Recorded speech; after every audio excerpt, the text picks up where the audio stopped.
আসসালামু আলাইকুম প্রিয় ভাই ও বোনেরা, আপনারা সবাই কেমন আছেন? আশা করি আল্লাহর অশেষ রহমতে সবাই ভালোই আছেন। আলহামদুলিল্লাহ, আমিও আল্লাহর অশেষ রহমতে ভালোই আছি। আজকে আমি দেখাবো ফুটন্ত তেলের ভিতর 1 কাপ চাল দিলে কি হয়। এখানে আমি তেলটা সুন্দর করে গরম করে নিয়েছি।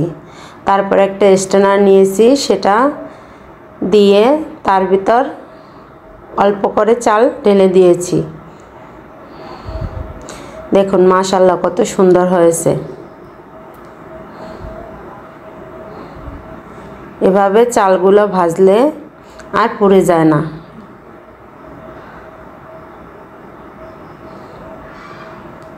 দারুণ মুসমুসে হয় এবং সাদা থাকে। আমার চালগুলো ভাজা হয়ে গেছে, এখন আমি তেল ঝরিয়ে নামিয়ে নেব। যে সকল ভাই বোনেরা আমার ভিডিওটি দেখেন এবং লাইক, সাবস্ক্রাইব, কমেন্ট করেন, তাদেরকে অসংখ্য অসংখ্য ধন্যবাদ। আর যে সকল ভাই বোনেরা ভিডিওটি দেখতে দেখতে একটা লাইক দিতে ভুলে যান, তাদেরকে অনুরোধ, প্লিজ একটা লাইক দিয়ে ভিডিওটি কন্টিনিউ করবেন। আর অনেকেই ভিডিও দেখেন কিন্তু লাইকও করেন না, কমেন্টও করেন না। তাদের উদ্দেশ্যে বলছি, প্লিজ একটা কমেন্ট করে আপনাদের মূল্যবান মন্তব্য জানিয়ে যাবেন।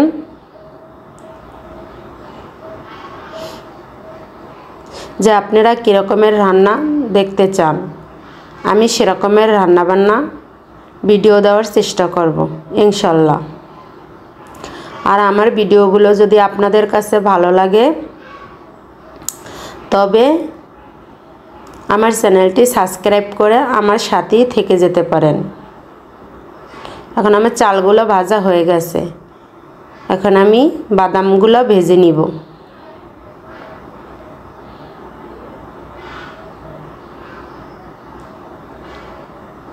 আমার বাদামটাও ভাজা হয়ে গেছে, এখন আমি তেল ঝরিয়ে নামিয়ে নেব।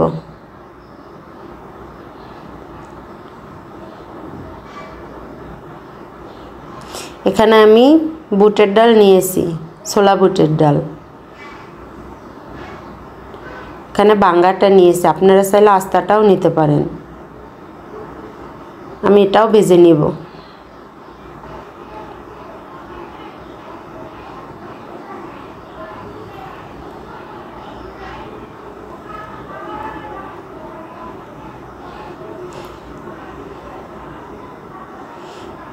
আমি কোনো কিছুর ভিতরেই লবণ দিই না, লবণ ছাড়াই ভেজে নিতেছি।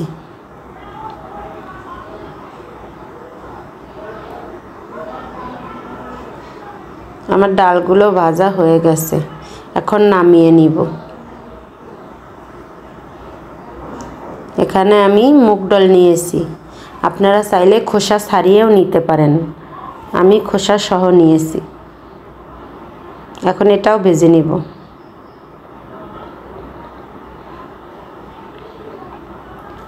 এভাবে আপনারাও একদিন তৈরি করে খাবেন, এটা খেতে অনেক মজা হয়। আর বৃষ্টির দিনে তো আরও ভালো লাগে।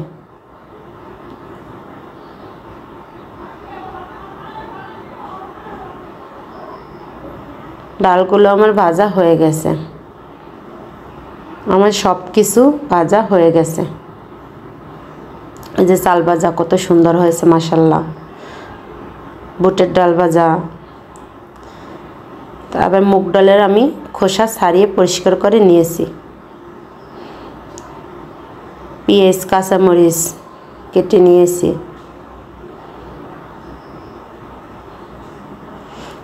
এখন একে একে সব মিশিয়ে নেব। আমার নতুন এবং পুরাতন বন্ধুদেরকে পাশে থাকার জন্য অসংখ্য অসংখ্য ধন্যবাদ।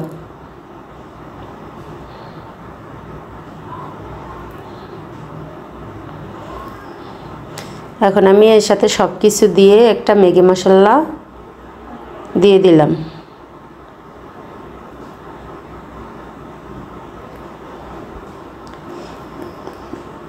চাল ভাজা মাখার ভিতর ম্যাগি মশলা দিলে এটা খেতে অনেক মজা হয়। আর ম্যাগি মশলায় এমনি লবণ থাকে, এটা দিয়ে আমি মেখে দেখে নেব যে লবণ যদি লাগে তাহলে দিব, আগে দিলে বেশি হয়ে যাবে, খেতে ভালো লাগবে না। আর আপনাদের যাদের সরিষার তেল পছন্দ তারা এর সাথে সরিষার তেল দিলে খেতে আরও মজা হবে।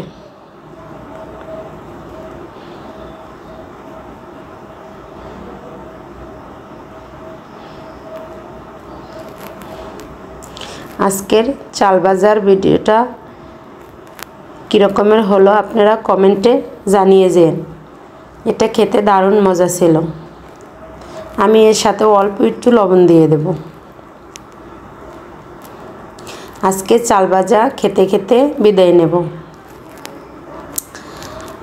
আবার দেখা হবে নতুন আর একটা ভিডিও নিয়ে। ততক্ষণ সবাই ভালো থাকুন, সুস্থ থাকুন। সকলের জন্য দোয়া ও ভালোবাসা রেখে আজকের মতন আল্লাহ হাফেজ।